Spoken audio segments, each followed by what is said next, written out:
views of best doctoral candidate and or discussant. So Daniel Olika is an expertise tax lawyer and a tax scholar. Daniel holds an LLM in international taxation at the University of Florida.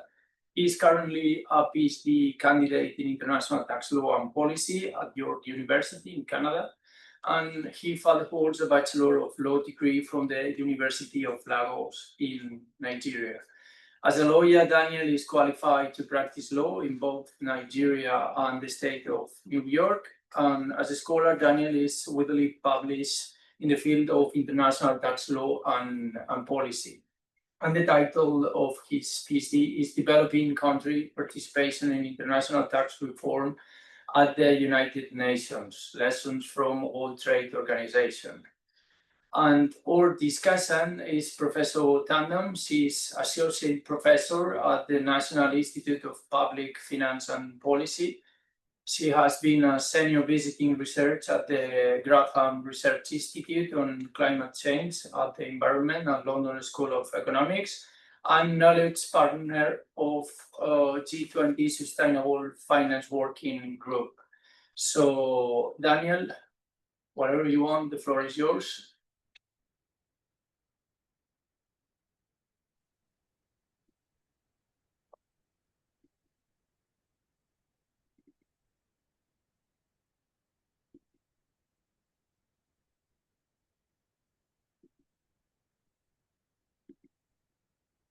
Good morning, good afternoon, and good evening, depending on wherever you are in the world.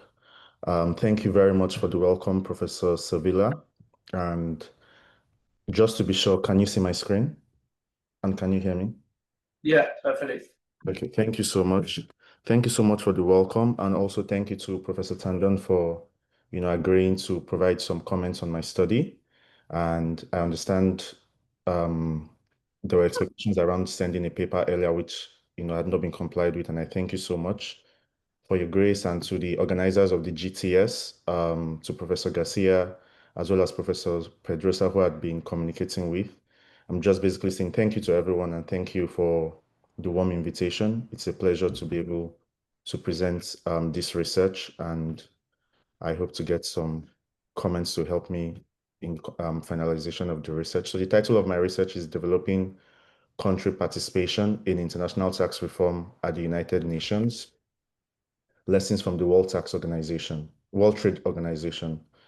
In the course of this presentation, I've identified various sections. I'll be providing a background to the presentation.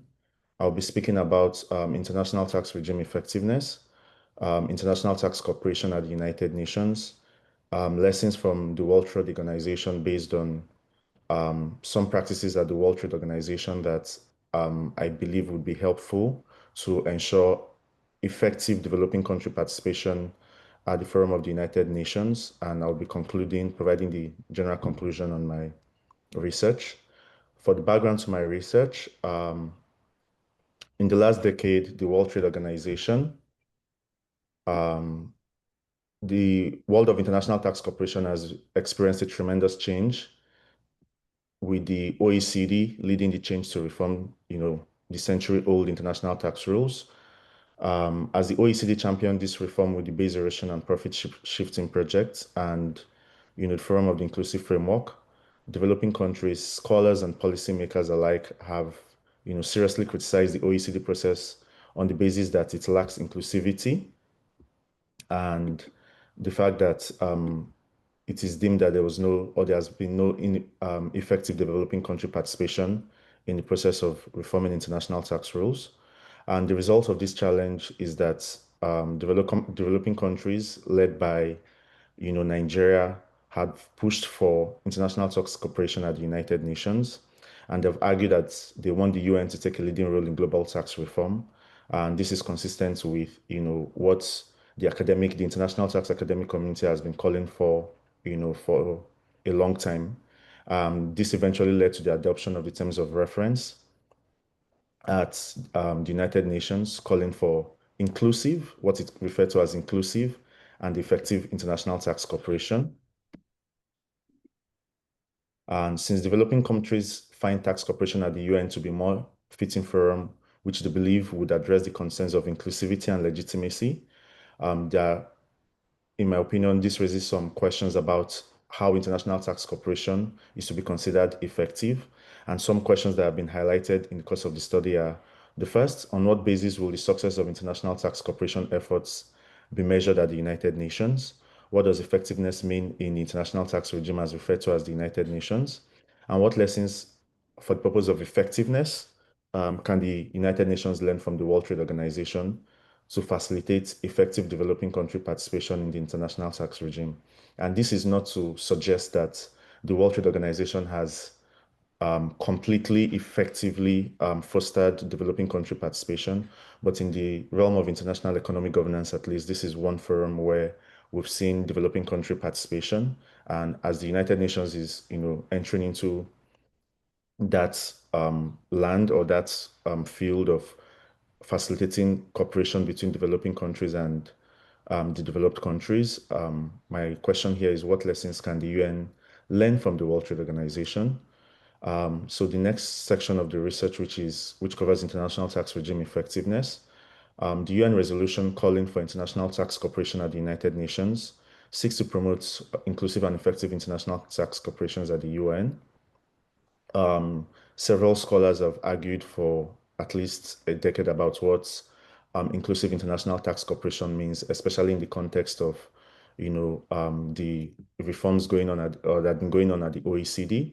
And the meaning of inclusive international tax cooperation is therefore clearly explained in both international tax literature and documents released by the UN, from the report to the resolutions. But what exactly does effective international tax cooperation mean? This suggests that even from the report that had been released, even when international tax cooperation is inclusive and legitimacy and transparency concerns are dealt with, that does not mean completely that, international tax cooperation will be deemed effective. Basically, the fact that there's been a change in forum does not necessarily mean that all concerns related to effectiveness have been effectively dealt with at the United Nations. And in order to consider what effectiveness means, I turned to research that had been done on legitimacy and inclusivity, both in the international tax literature and general international law and international relations literature, as well as studies on regime effectiveness. And regime effectiveness is a concept that is well developed in international relations by international relations scholars and political science scholars. The concept has been used to explain the effectiveness of international regimes ranging from the security regime to the environmental as well as the trade regimes. In principle, international relations scholars have sought to assess and evaluate the success or the effectiveness of international regimes based on whether the international tax cooperation on a specific issue of international relations or international law resolves the problem that the regime was created or was developed or designed to deal with.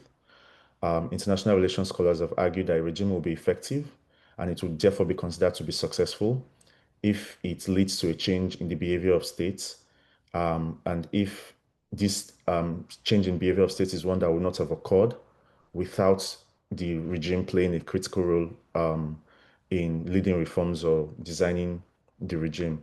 International relations scholars have also argued that effectiveness of an international regime can be measured using a counterfactual approach, which takes into consideration two factors. Number one, it considers what the situation would be in the absence of an international regime and the situation that exists with the presence of the international regime. So in essence, what this counterfactual approach seeks to do is that it seeks to attribute any difference in the international regime as a result of its creation to determine whether the international regime has been effective, whether it has resolved the problems it was created to resolve. The international tax literature has sufficiently or comprehensively, I would say, criticized the international tax regime, but there's been no evaluative criteria for effectiveness, at least in the concept of regime effectiveness. Based on advancements in regime effectiveness in international relations scholarship, scholars have attempted to define what international regime. Actually, there's been one study, a PhD study, seeking to define what international tax regime effectiveness means, and it is considered to be effective when it is successful in producing, or it is defined to be effective when it is successful in producing its intended or desired results, such as fair allocation of taxing rights, prevention of double taxation, and double non-taxation. Additionally, the international tax regime has been criticized for not catering to the participation of developing countries. So in this context, both when you look at what policymakers, country participants in the international tax regime, and especially what international tax scholars across the world, from Africa to Europe to North America, Asia, everywhere in the world, basically, how they've criticized the international tax regime, especially the efforts of the OECD in the past. The problem seems to be both outcome-based in terms of the effectiveness or the efficacy of the rules that are being designed to resolve issues related to base erosion and profit shifting, as well as criticisms related to how the process of international tax cooperation has been conducted in terms of the participation of developing countries, ranging from decision making to agenda setting to capacity to effectively participate. So in this light, for international tax regime to be considered effective, in light of what the criteria for regime effectiveness has been used, in light of the arguments for regime effectiveness in international relations, applying specifically to international tax, it will be considered to be effective when both the process of international tax cooperation and the outcome of international tax cooperation is considered to be effective. And in the context of criticisms of the international tax regime, in the international tax literature and issues that have arisen in the international tax regime, there are certain criteria that, if met, would support a claim for an effective international tax regime, based on criticisms centered around inclusivity or inclusiveness, transparency, legitimacy, legal effectiveness, political effectiveness, and policy effectiveness. Inclusivity and inclusiveness here, in the context of international tax cooperation, generally it will be considered to be effective when member states are considered to have an equal right to participate in the negotiation process and debate on issues on the agenda. And it will be inclusive when negotiations occur in a democratic and open forum that represents the interests of all stakeholders. Transparency in this context does not refer to automatic work around automatic exchange of information, or generally transparency of tax or financial data of taxpayers, but refers in this context of international tax cooperation to when stakeholders have access to the negotiations, ranging from CSOs to developing countries, civil society organizations, news media, international tax reform, and it is premised on the argument that international tax reform will be enhanced by multi-stakeholder perspectives. Legitimacy is a concept that has been well defined, and I see that one of the leading scholars in this area, Professor Muscara, is on the call. Legitimacy in this context, international tax cooperation will be considered to be effective when it complies with input, output, and throughput legitimacy. Input legitimacy evaluates the participation and representation in decision making. Output legitimacy evaluates in terms of tax cooperation usefulness of the outcome and the goals of international tax cooperation to all stakeholders. And throughput legitimacy evaluates the transparency, openness, inclusiveness of international tax cooperation process. Legal effectiveness in this context refers to the enforceability of rules and policies by member states.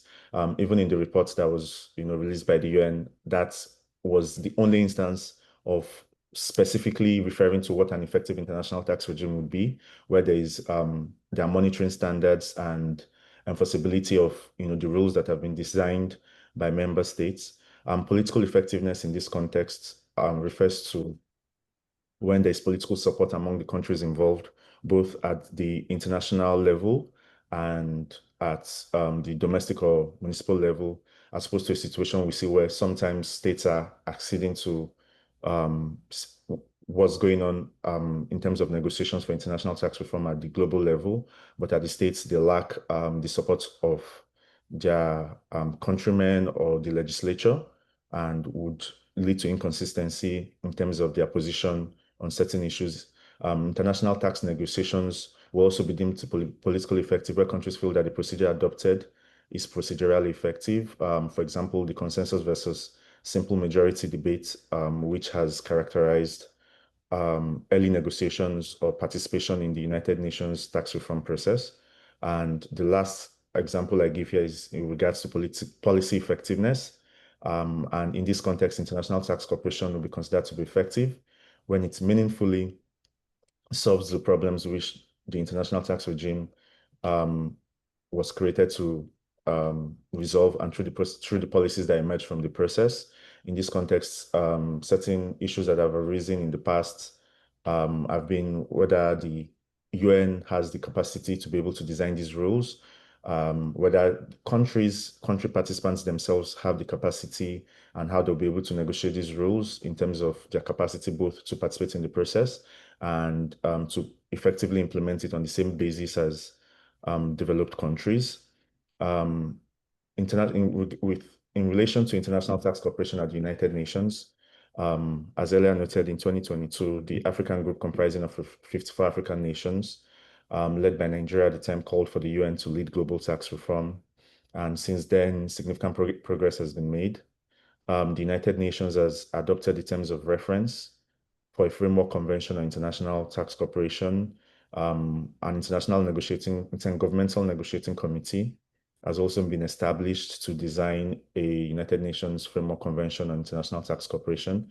The Intergovernmental Negotiating Committee, or the INC in this case, is made up of developed and developing countries in light of the concerns that, in fact, actually led to the UN wresting control from the OECD. And recently, as recent as August of 2025, there have been negotiations on the Framework Convention on International Tax Corporations and 2 early protocols covering taxation of cross-border services and dispute resolution, with the expectation of there being a final text in 2027. The work of the INC is divided into 3 various work streams. Work stream 1 is focused on sustainable development, fair allocation of taxing rights, and effective dispute resolution. Work stream 2 is focused on the protocol on the taxation of cross-border services and the complexities of taxing cross-border services. Work stream 3 is focused on the protocol on dispute prevention and resolution of tax disputes. Comments have been invited and received from stakeholders on various work streams being handled by the INC. From the ongoing negotiations, from the start of the process, really, there's been a discernible divide between the interests and demands of both developed and developing countries alike. And the issues seem to implicate concerns relating to inclusivity, political effectiveness, as well as policy effectiveness. With regards to the policy effectiveness arm at the UN, stakeholders have argued that the ongoing international tax cooperation efforts at the UN cannot be considered to be effective unless there is some differentiation in terms of even comments that has been received from stakeholders, some form of differentiation and special treatment afforded to developing countries to ensure that they participate effectively in contributing to the development of policies that would emerge. They have also argued for the provision of technical assistance to developing countries. Concerns have also been raised that the work of the UN will duplicate the work of the OECD on the BEPS projects. And it is in this regard that, in relation to these concerns of policy effectiveness at the UN, that I seek to draw some, what I refer to as lessons in terms of what has been done at the WTO and in terms of even limitations in regards to how the WTO has handled this process and how it can be adopted, reframed, or redesigned to effectively support developing country participation at the United Nations.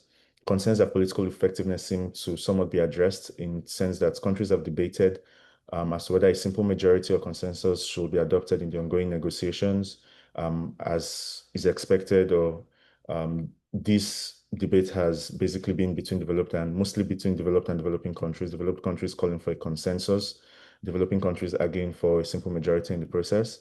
The issue seems to be addressed, at least with the adoption of a hybrid approach, using both consensus and a simple majority process.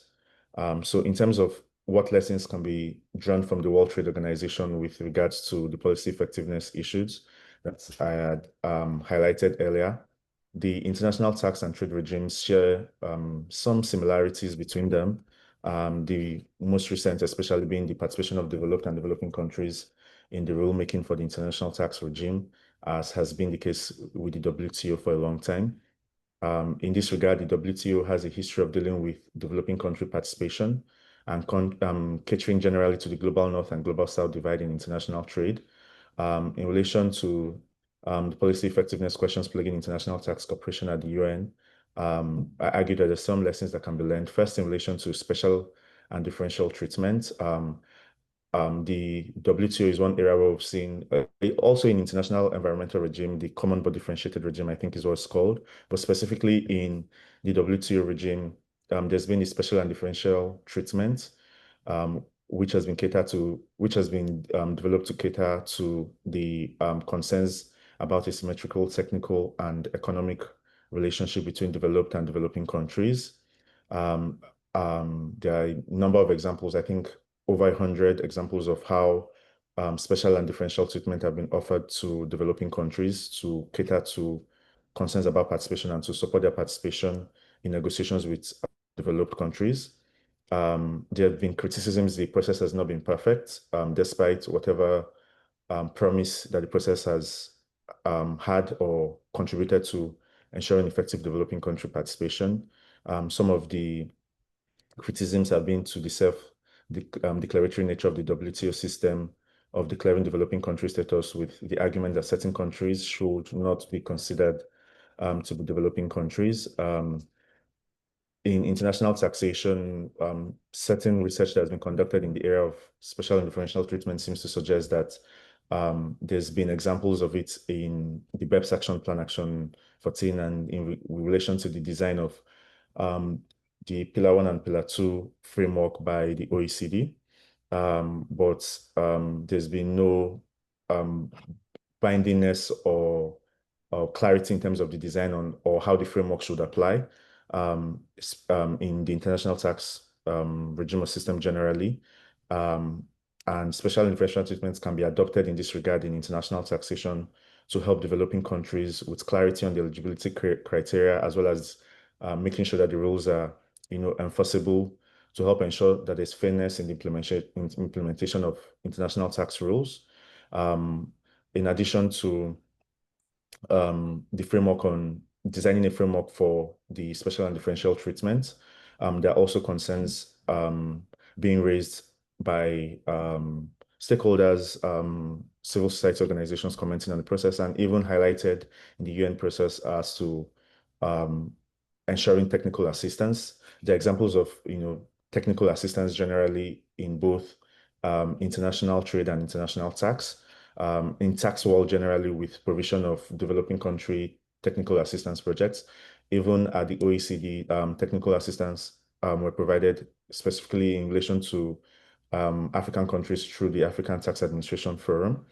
One criticism of what the international trade, specifically technical assistance process has been, is that while there's technical assistance in relation to the implementation of international trade rules, after the rules have been designed, there's no effective capacity building or support for technical assistance during the design of those rules. And that's one area where tax law or the tax regime can be designed to ensure that there's effective international tax cooperation or participation of developing countries by ensuring that not just at the implementation phase when the rules are designed, but there's also support to ensure effective participation. Also in relation to the special and differential treatment, seeking to ensure that there is, whether it's in relation to exchange of information or dispute resolution procedures or even the implementation of the rules, that there's some leeway given to developing countries,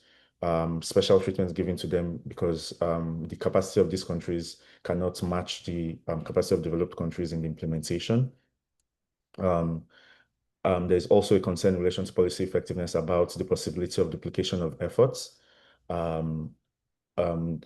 With regards to the work that has already been done by the OECD, concerns about duplication of efforts with the possible work that the UN or the design or the framework that the UN is designing to cater to similar issues that have already been addressed at the OECD. And the WTO in this regards, one example I'm drawing from is how the WTO treats what would ordinarily be duplicity of efforts with regards to regional trade regimes, and it allows them to exist subject to certain non-discrimination obligations and subject to certain circumstances that have been identified in, for example, Article 24 of GATT and Article 5 of GATT. The proliferation of trade regimes have, come under attack on the basis that are they stumbling blocks or building blocks, and supporters of, the coexistence of regional trade agreements alongside the WTO have argued that it supports the developing country capacity building and market access.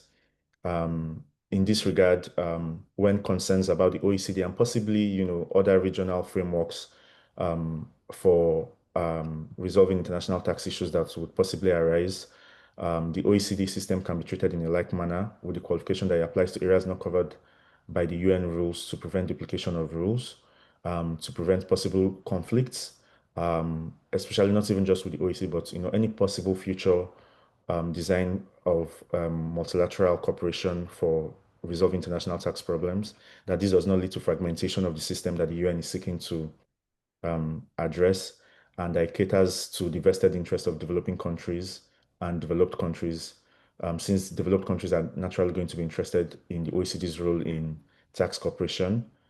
So the idea there is that whatever the OECD has done, if there are possible areas of conflict, that the UN position is considered to be, particularly because all countries seem to be participating more at that forum with, very few exceptions, that the UN rule is considered to be the UN rules rather decide are considered to apply, and the OECD rules apply where the UN rules do not apply, or specific criteria for the OECD rules applying, so that there's no duplication of efforts and there are no concerns about investments being made at the OECD level that the UN seems to be disregarding.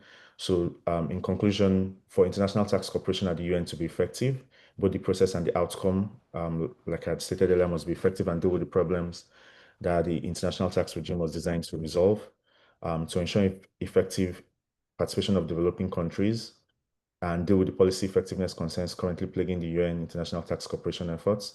The UN process can learn from the WTO system by incorporating and clarifying the special and differential treatment in international taxation, by adopting a building block approach to the OECD efforts and efforts of regional international tax cooperation, and promoting the adoption of technical assistance for developing countries, not just at the implementation phase, but also at the participation phase as well, to ensure that there's capacity building and financial assistance to countries to ensure effective participation. And thank you so much for listening.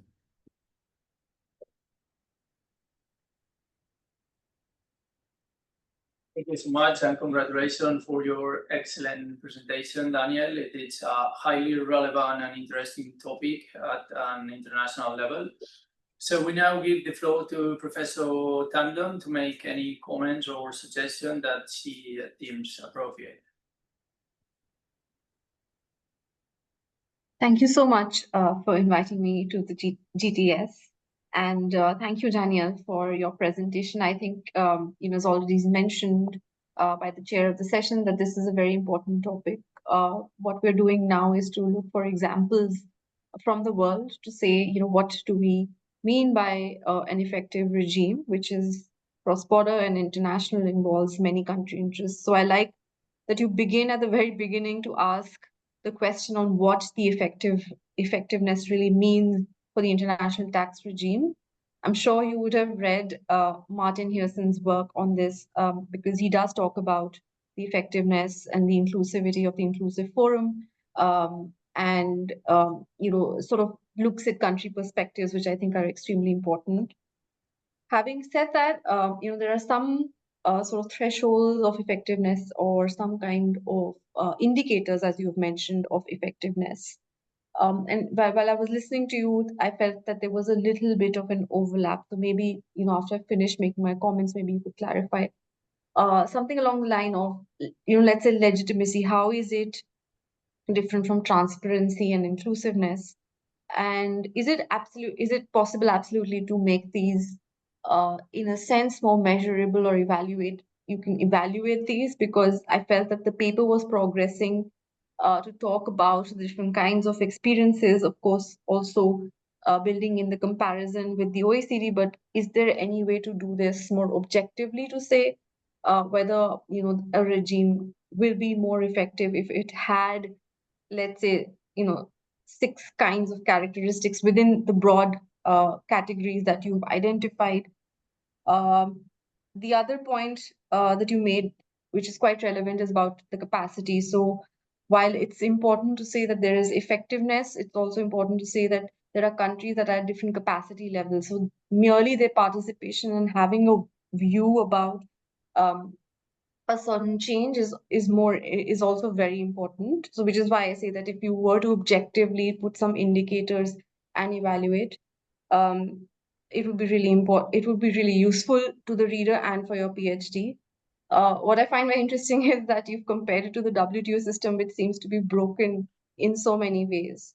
So it would be great to sift out what in the WTO system is working great. I think one of the learnings that we have from WTO is that you could have a side-by-side existence of bilateral and plurilateral agreements in this international standard, and countries can take what they like.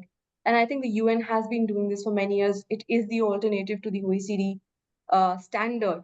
But then again, you have to talk about whether the success of a regime is having an international standard, or is it that everyone accepts an outcome. And the UN talks about disproportionate voting sort of weightage to developing countries, but then uh, as a devil's advocate, would that be effective? Because what you're saying is that you're just tilting the balance from what it was in the OECD. While I support it, I'm just curious on if you were to objectively measure effectiveness, does it really work out as effective? And also just bringing you back to WTO, I think two criticisms that will come for people will come for the WTO is the USTR investigations, which the US uses rampantly. And so that dispute resolution system has not been working for many years. And so how do you address that in an international tax regime if you have to learn from WTO? Maybe there are lessons from there to say that how can we design an international tax dispute regime which is better and more cooperative? And again, on the environmental standards, the CBAM. So Europe decided to implement it, but then there's no way that it can be contested under the WTO law because of the exclusions.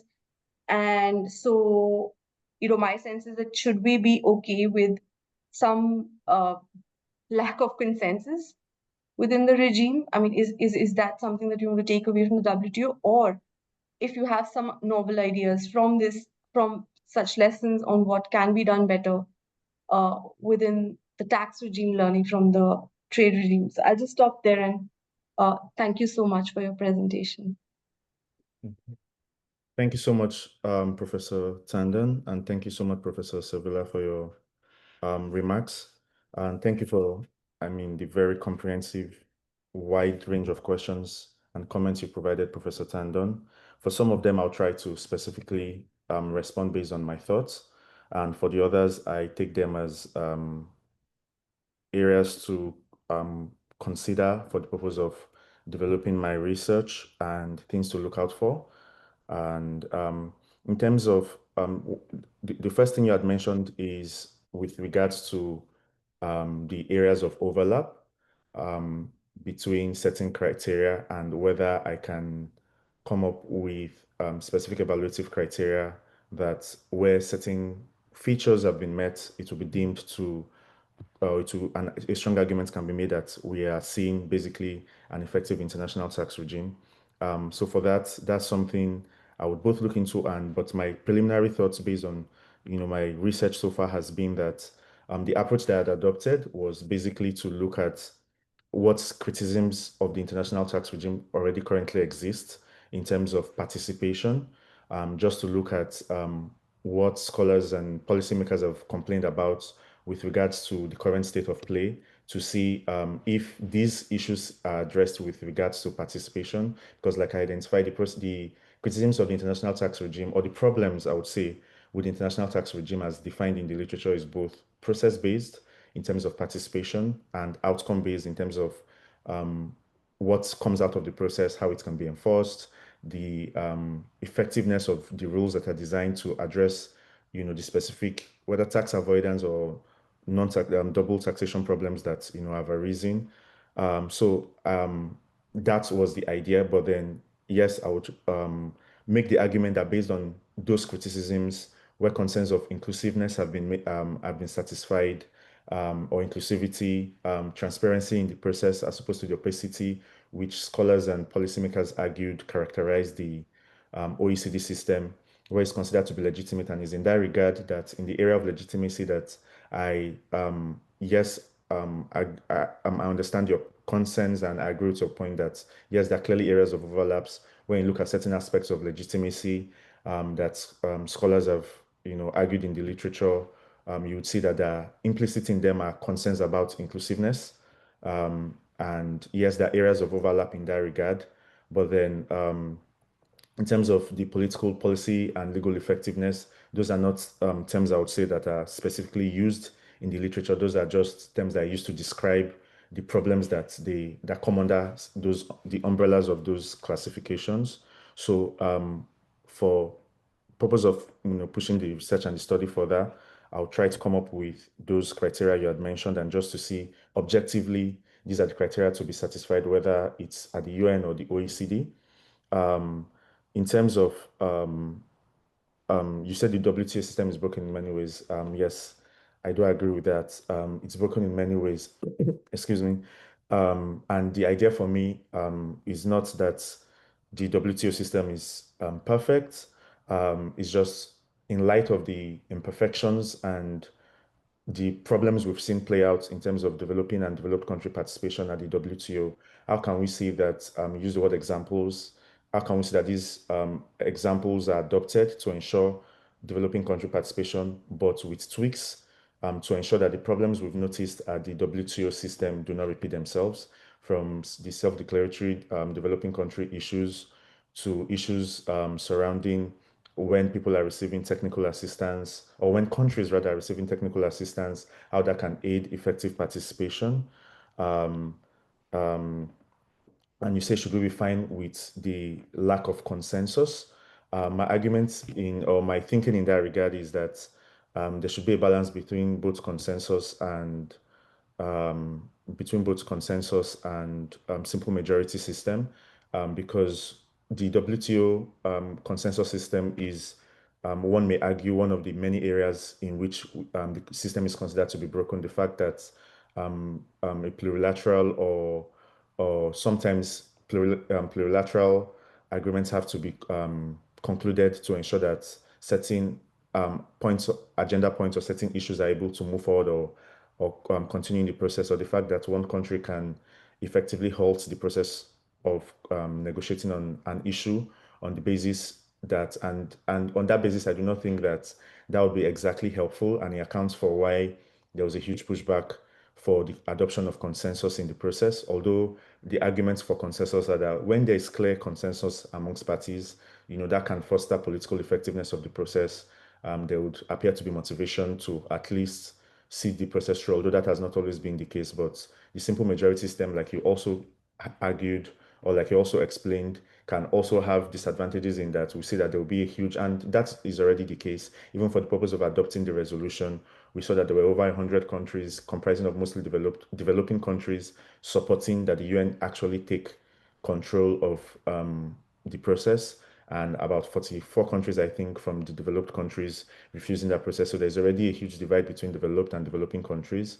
And, these are, that's a concern that I think, for the purpose of my research, I'll try to look further into refining it as to, that's a clear concern, and how can we, effectively, address the process. For the purpose of dispute resolution, research that has been conducted in that process, at least comparing the trade and tax regimes, have identified that while the tribunal or formal based system of international trade dispute resolution seems to, even be fathomable or something that has been considered in terms of international trade regime.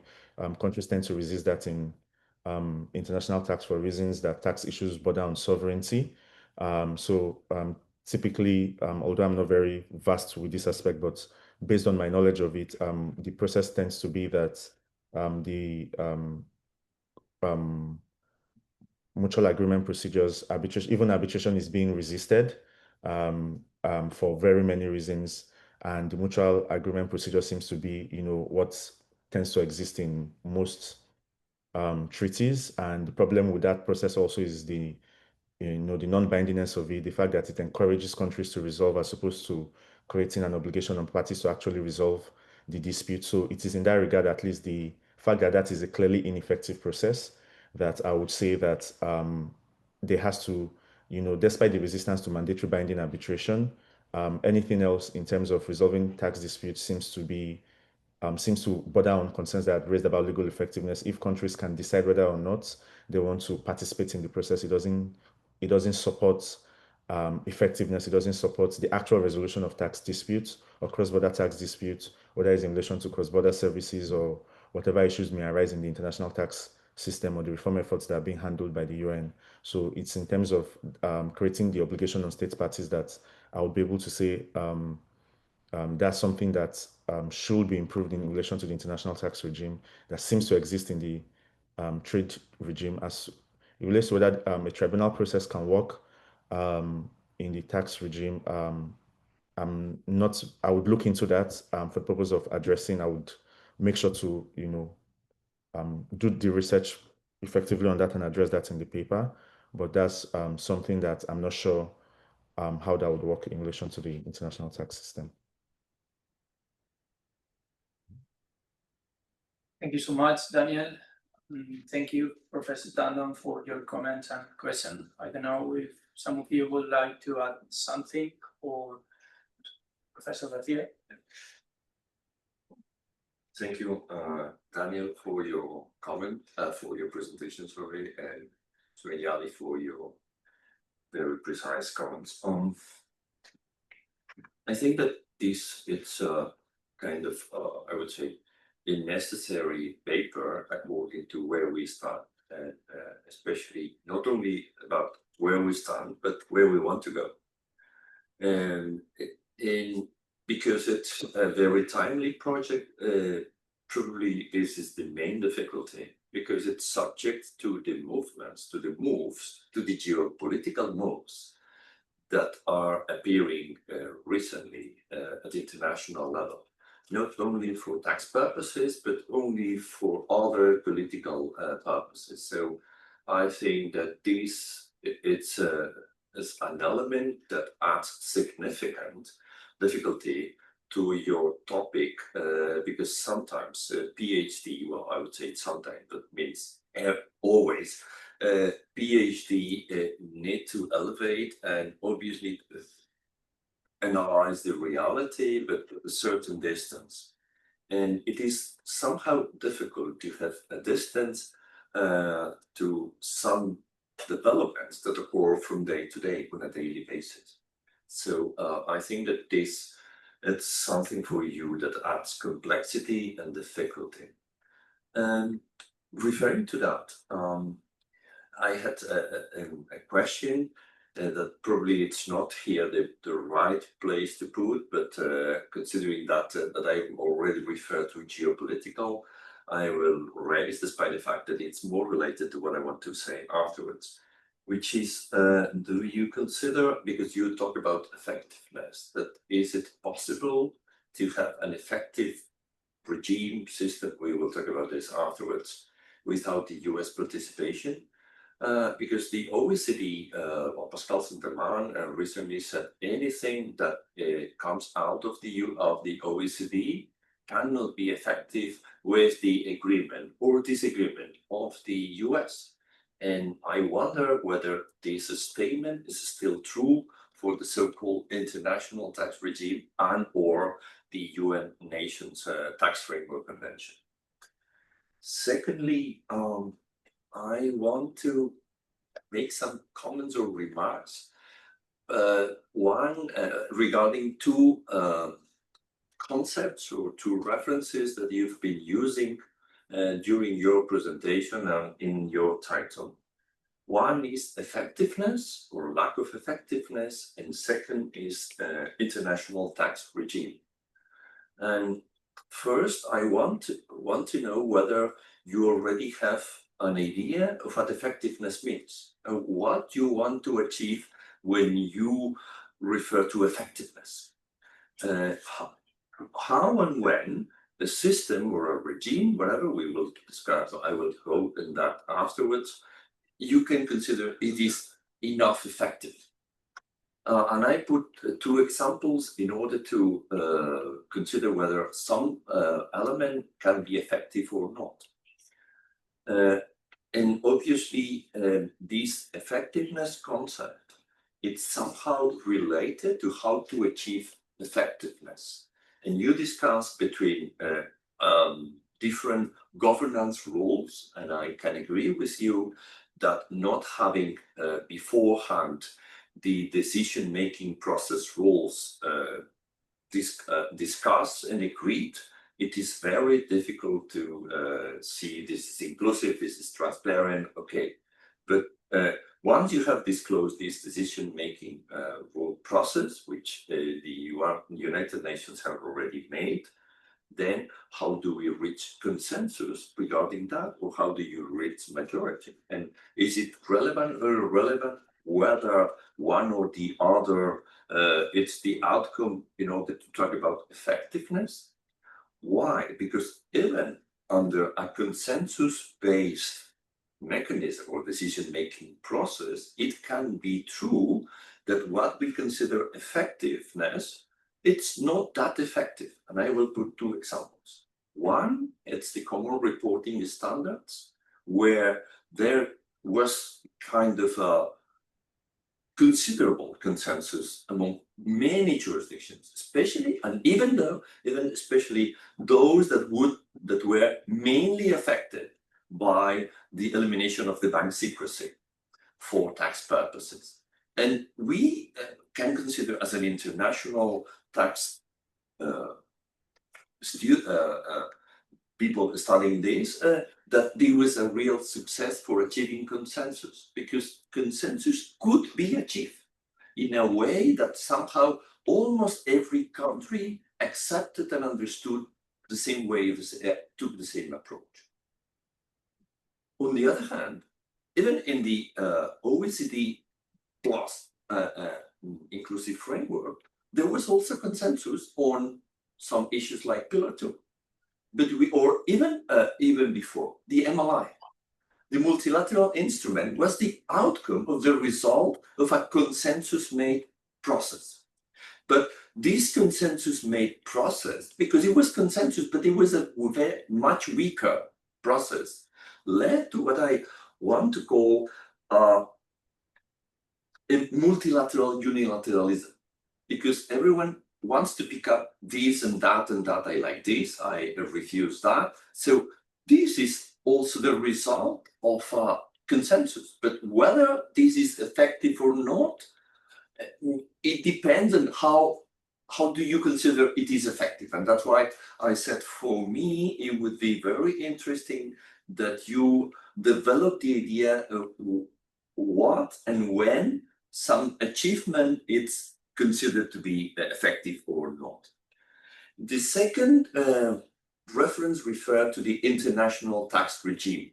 This was an element that was already discussed in a presentation yesterday. I do not know whether you were present, but since we have recorded all the event, obviously, then we will ask for a specific and explicit permission for anyone appearing in the videos to be reproduced and to be published in the web. And hopefully, if everyone agrees, this can be helpful for you to review or to analyze the comments whatsoever.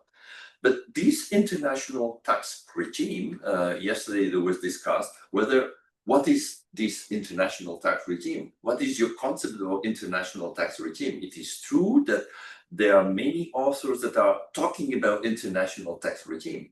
But at some points, yeah, in your presentation, you did not talk about the regime, but about the system.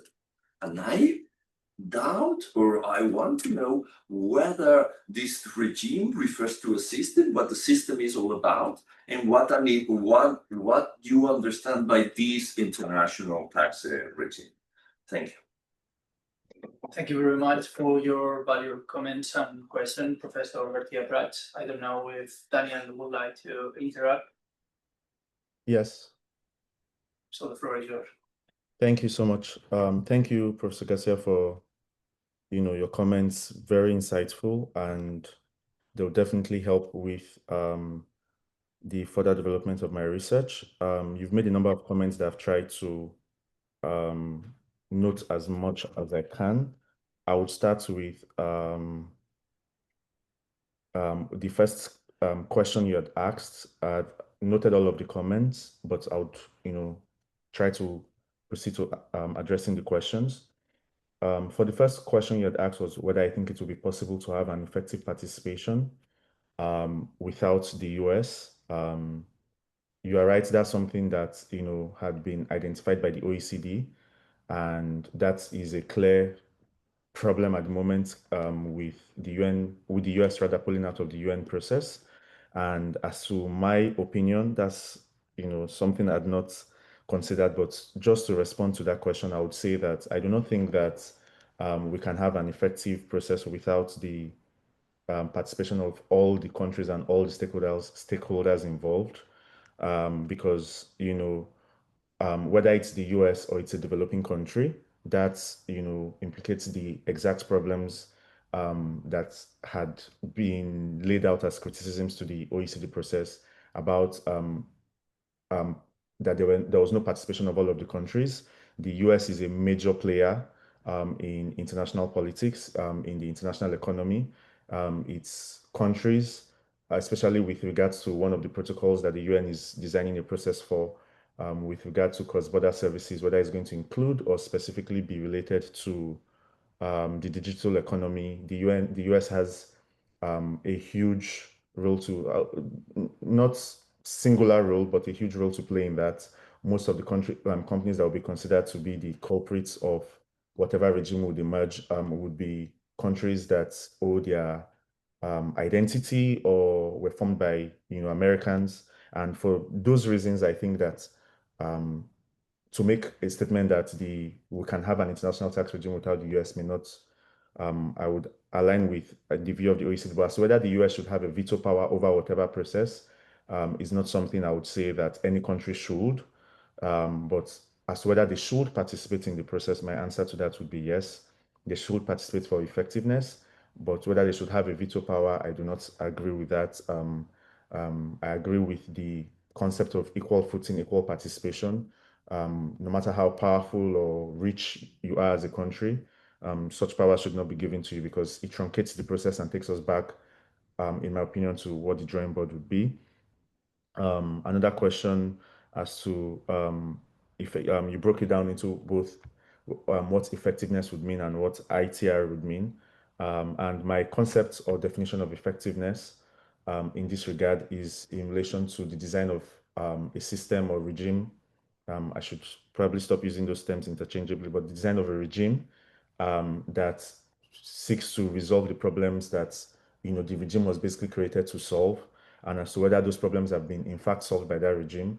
In the context of what we have with the UN here, the developing countries basically took the problem or the consent to the UN to resolve the problems of international taxation, not necessarily because, not completely because they had problems with the actual policies that were being designed by the OECD, but also because they did not think that they had equal footing. They did not think that the OECD process was completely fair and transparent, or that they had the right to participate, or that the process was just basically generally being fair to them. So in that regard, it is for that reason that my concept of effectiveness in relation to the international tax regime borders on both the process in terms of actual participation and equal-footed participation, whether that is happening both in truth and in spirit in that context, and as to whether there is complete, not necessarily complete satisfaction with the outcome, but whether the outcome reasonably,